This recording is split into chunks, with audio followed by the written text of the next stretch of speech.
The XFL Week 7 cable ratings are in from our main man, Mike Mitchell, and the league scores its lowest viewership of the season.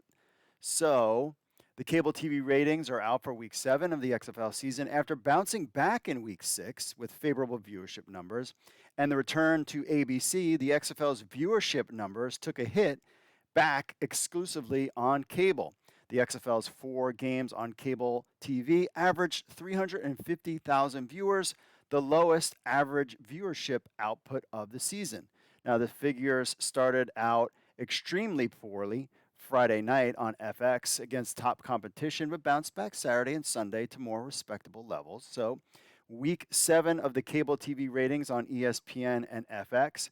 Friday night's game on FX between the Arlington Renegades and Seattle Sea Dragons averaged 177,000 viewers, the lowest rating average for a game during the 2023 season. The telecast also scored its lowest ranking in the 18 to 49 demo, 101 out of 150. Now, the competition clobbered Friday's XFL game. NCAA Women's Final Four and ESPN peaked at around 5 million viewers. WWE SmackDown on Fox, which led into the WrestleMania, 2.5 million viewers head to head with the XFL.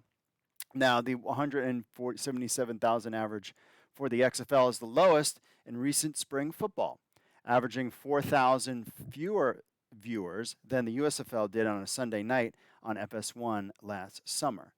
The 350,000 weekly average on cable for the XFL is almost as low as the USFL's final 4 regular season games on Fox, FS1, and USA Network, and Week 10 last year, which averaged around 337,750 viewers. I will point out one thing when it comes to these ratings is I couldn't find the game because on FS, or not on FS1, but on FX, it was like Hobbs and Shaw was the listing. So, not that that was the cause of it, but it was like stuff like that. And I mean, you think the NFL, they would screw up that with the NFL or basically any other league. So, that was kind of a bad thing. Now, the 2 highest rated scheduled programs on FX as of Friday, March 31st, was Snowfall with 552,000 viewers, and then XFL was ranked 2. So, I mean, it ranks well for TV shows on FX. Saturday afternoon's Week 7 XFL game on ESPN2 that featured the San Antonio Brahmas and Vegas Vipers averaged 356,000 viewers. Telecast was rated 50th out of the top 150 cable TV shows. Saturday evening's games, which saw the previously winless Orlando Guardians upset the 6-0 America's team, DC Defenders. We all know that. It was an exciting game. 37 to 36, averaged 365,000 viewers on ESPN. That telecast ranked 19th out of 150 cable TV shows. To state that the XFL's cable viewership numbers on cable have been modest would be an understatement.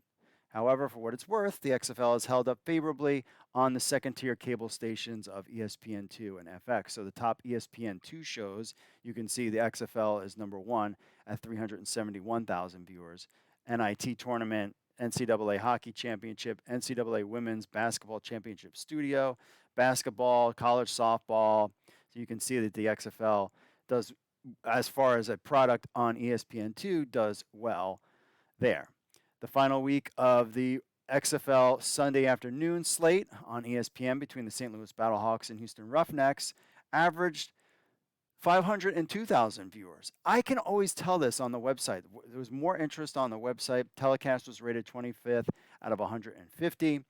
The game was originally scheduled for 2 p.m. Eastern on ESPN, but was pushed back to 2:24 because ESPN's earlier broadcast of pickleball went into overtime. The latter averaged an impressive 669,000 viewers. So they kind of maybe gave it a little bit of lead in. I was looking for the game on ESPN Plus, and it just kept saying event is coming, event is coming. And then people were like, what's this pickleball thing? There you have it. So it was kind of a weak obstruction for the XFL. Saturday's XFL game competed directly with the NCAA Final Four. Sunday's ESPN game went head-to-head with the Women's National Championship game, which got 9.5 million viewers. Perhaps now, with March Madness out of the way and the league entering in postseason push, the XFL can bounce back the coming weekend with a Sunday afternoon telecast airing on ABC. and an extremely important first place clash Sunday night between the 6-1 DC Defenders and the 5-2 Seattle Sea Dragons, who have recently added Pro Bowl Philip Lindsay to the mix, which could also kind of generate some interest. The location of the game, ESPN2, could limit its overall viewership of that pivotal contest, but that's expected to be the trend. So also marked the last weekend that the XFL has a spring pro football world to itself, as the USFL returns for its second season on NBC and Fox April 16th or April 15th and 16th. So keep that in mind. This is about to get really interesting. So the Week 8 TV schedule, Vegas Vipers at St. Louis Battlehawks is Saturday at the 8th at 1 p.m. on ESPN. Arlington Renegades at Orlando Guardians, a game that I will be at, is Saturday, April 8th at 4 p.m. That will be on ESPN. Hopefully you could see me there. Houston Roughnecks at San Antonio Brahmas is on Sunday at 3 p.m. Eastern. That's on ABC, which hopefully should get a good thing. And the DC Defenders, Seattle Sea Dragon, big game Sunday night, 7 p.m. ESPN2. Hopefully we can get a good crowd now out in Seattle as well. As for some of the attendance numbers, the Seattle Sea Dragons Arlington Renegades game on March 31st, competing with Tay-Tay in town. Taylor Swift had 11,032 in attendance there. The Brahmas Vipers game had 6,000. So basically, and Vegas is done. There's no more Vegas home games. Cashman Field, we're done. We'll see you next year. That, again, gets 6,041. DC Defenders, Orlando Guardians with a classic matchup. Remember, the Orlando team in the AAF was getting 20,000 people. This game, 7,011 for that, and that was on ESPN. Classic game. Maybe we'll see more interest this weekend because of how the team beat the DC Defenders. And then the St. Louis Battlehawks, Houston Roughnecks got 12,013. So it seems like the average, we want to see this iteration instead of 2020 versus 2023. We want to see, 12,000 seems to be the number. And they'll have all off season long. The Guardians and Vipers are already talking season tickets for year 2. Other teams will come online as well. We'll see how things shape out for the end of the season, but it will be interesting once the USFL comes on board, how that will impact TV ratings.